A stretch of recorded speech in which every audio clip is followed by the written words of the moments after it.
À leurs excellences, mesdames, messieurs, les ambassadeurs et chefs de mission diplomatique accrédités à Kinshasa. À mesdames et messieurs, les représentants des organisations internationales à Kinshasa.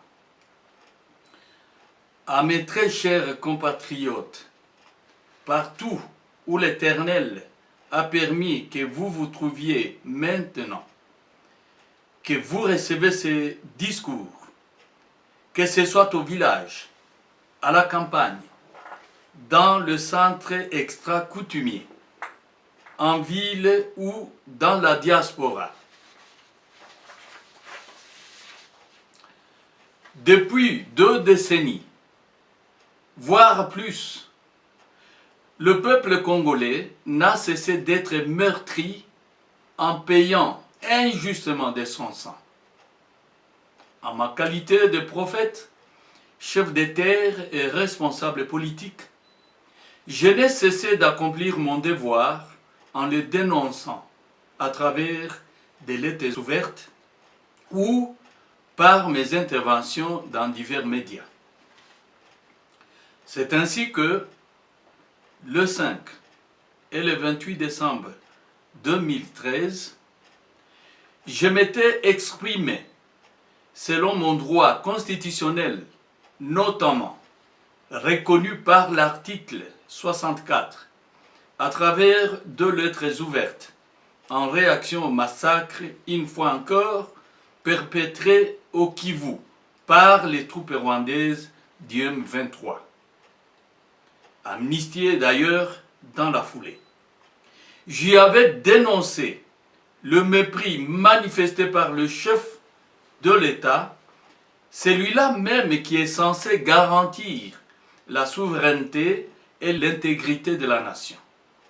J'avais fustigé la complicité du chef de l'État avec ses frères Kagame et Museveni qui ne cessaient de planifier le massacre de mes compatriotes, les viols de nos mamans, affichant même cette complicité devant les tribunes de l'ONU et de l'unité africaine. Je m'étais élevé contre cette imposture à la tête de l'État, où l'on a placé un citoyen rwandais à qui l'on a collé l'étiquette Kabila pour masquer sa véritable identité. Parce que cet homme s'appelle Kanambe, car c'est son véritable nom. C'est comme si le Congo était devenu une colonie rwandaise. Je m'attendais donc à obtenir une réponse par une lettre ou par le média, afin qu'elle soit infirmée ou confirmée mes propos. Hélas, il avait été décidé de m'assassiner avec tous les miens, ma famille, mes disciples et même mes partisans.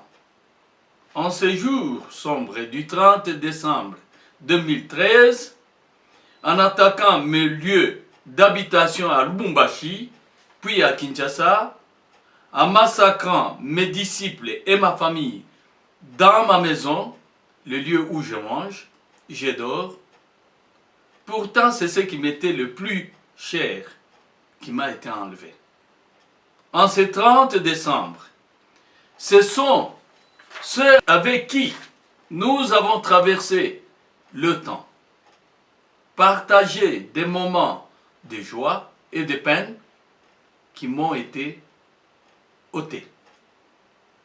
Les épreuves douloureuses qui constituent le quotidien de mon peuple, ces épreuves pour lesquelles nos larmes n'ont cessé de couler, ces épreuves douloureuses qui n'ont cessé de meurtrir ma chair, me faisant porter en permanence le deuil, ont été amenées jusque dans ma maison. C'est en réaction à ces massacres de Lubumbashi que mes autres disciples et partisans, à travers tout le pays, avaient tenu à défendre leur dignité, leur droit de vivre libre et en sécurité sur la terre de leurs ancêtres, en manifestant leur colère à main nue, c'est-à-dire sans armes, dans tous les lieux où cela pouvait être entendu par les communautés nationales et internationales, affichant ainsi avec vaillance leur indignation face à une répression sanglante, aveugle et infondée. Ce sont ces centaines de mes disciples, dignes fils et filles du Congo, que je pleure. J'ai crié en mon Dieu chaque jour, chaque nuit, afin qu'il me relève de cette épreuve. Et dans sa bonté, je sais qu'il saura me faire justice. À cause de ces 100 versets, le sang de nos vaillants martyrs, nous ne pouvons plus laisser l'ennemi rester un seul jour sur nos terres. À cause de ces 100 versets, le sang de nos vaillants martyrs, nous allons nous relever. Nous n'accepterons plus aucune oppression. Nous allons défendre cette liberté pour laquelle ce sang a été versé. À cause de ce sang versé, nous allons faire échec à toutes ces armées étrangères qui voudraient nous rendre à l'esclavage. Le 30 décembre est un jour de victoire. Le 30 décembre est un jour de fierté retrouvée pour tous les Congolais. En ce jour, mes disciples avaient rappelé les exploits du 4 janvier 1959. C'est donc par la volonté de l'Éternel que tout ceci a été rendu possible. La prise de la RTNC qui s'est faite en 5 minutes. En tout cas, personne n'a fait cela dans la capitale de tout pays. C'est une première, un fait inédit. Nous vous rassurons qu'il n'y a pas eu d'échec, car Kanambe est déjà parti. Ne commettons plus d'erreurs. Soyez tous derrière Mukungubila. Le 30 décembre est un jour de victoire. Le 30 décembre est un jour de fierté retrouvée pour tous les Congolais. Ces méchants qui avaient pris plaisir depuis des années à s'abreuver du sang congolais, en nous opprimant, en nous réduisant à l'opprobre et à l'esclavage, bien que les droits à la paix, à la liberté et la sécurité nous soient reconnus par les articles 3, 4 et 5 de la Déclaration universelle des droits de l'homme et du citoyen de 1948. En ce jour-là, nous leur avions attesté que ceci ne pouvait plus continuer. Le 30 décembre est un jour de victoire. Le 30 décembre est un jour de fierté retrouvée pour tous les Congolais. Ces méchants pensaient nous avoir ôté la force et la vaillance, ignorant que ces choses font partie de nous depuis nos ancêtres. Le plus lointain que la vaillance et la fierté sont inscrites dans nos gènes. Quelle n'a pas été la résistance de nos aïeux face à l'arrivée des colons en tout lieu du territoire national? Quelle n'a pas été la vaillance de nos pères lors de la Première Guerre mondiale, quand ils ont vaincu les troupes allemandes au Cameroun, en Tanzanie, au Mozambique ou en Rhodésie, permettant ainsi à la Belgique d'acquérir le Rwanda et le Burundi. Quelle n'a pas été la force de notre peuple, de notre nation, quand de par nos fortes contributions en hommes et en matières premières, entre parenthèses cuivre, acier et surtout uranium.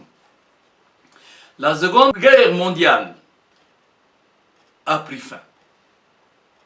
Les ennemis du Congo pensaient-ils pouvoir vaincre cette force innée et ancrée à nous? Avec quelle capacité? Mes chers compatriotes, vous-même êtes témoins que depuis 1958-1959, jusqu'à ce jour, le peuple congolais n'a connu que souffrance et désolation. Malgré de nombreux efforts déployés et la volonté affichée de part et d'autre pour trouver une solution pérenne au cas du Congo. C'est ce qui poussera d'ailleurs les Congolais à pouvoir dire que le pays était envoûté ou ensorcelé. Mboka oyo ekobonga lisusu te. On se sentait donc incapable de libérer le Congo, notre pays. Ne commettons plus d'erreurs. Soyez tous derrière Mukungubila. Le Congo a ceci de particulier. On ne peut pas bien le diriger par simple ambition, du fait que c'est un pays de promesses. Ce combat que le Congo a connu le 30 décembre 2013 a pu libérer le pays. Et tout peut s'accomplir si vous vous rangez derrière cet astre. Il ne faut pas perdre du temps, car les Tutsis ont compris. Dans la suite du temps, je crois que vous comprendrez qui est cet homme du 30 décembre. Le sang congolais versé crie vengeance plus de 8 millions de morts. Seul cet astre a la capacité de répondre à ses besoins de justice et de vengeance. Nous vous supplions, chers compatriotes, de ne point arrêter cette révolution jusqu'à ce que le peuple connaisse le bonheur. Quand la machine se met en marche, il ne faut plus l'arrêter. Et je pense que il ne serait pas bon que je puisse, pendant tout ce temps, parler sans m'adresser à la communauté internationale. Je vous ai interpellé, vous de la communauté internationale, en écrivant mes 2 lettres ouvertes, afin de mettre fin en urgence à ce génocide que connaît le Congo aujourd'hui. Et malheureusement, vous n'avez pas réagi à la hauteur de la gravité de la situation. Vous, communauté internationale, d'un côté, envoyez des casques bleus, et de l'autre côté, vous laissez faire le commerce des matières premières. Et c'est justement la vente de ces matières premières qui alimente le massacre. À ce niveau-là, la communauté internationale a cette obligation morale de manifester cette volonté politique de solutionner les problèmes. Le monde a pollué la planète en voulant se développer sans réfléchir. Voici le bassin du Congo, par exemple, qui constitue à terme l'espoir pour toute l'humanité. Je rappelle ce que j'ai eu à dire dans nombreuses de mes interventions, je cite, « Tant que le Congo ne sera pas en paix, le monde sera en ébullition de désordre jusqu'à ce qu'on pense à laisser le Congo en paix. » Fin de citation. Car la paix du monde dépend de la paix au Congo. Très chers compatriotes, tout en vous souhaitant mes meilleurs vœux de paix et de succès, je vous appelle à une prudence responsable. Car jamais comme en ce moment, vous n'aviez eu votre destin en main. Le destin du Congo. Et c'est en accord avec l'Éternel Dieu. Que le Dieu Tout-Puissant, Yahweh Nissi, s'élève comme notre étendard et nous défende en faisant disparaître de notre territoire tous les envahisseurs rwandais. Joseph Mukungwila Mutombo, prophète de l'Éternel.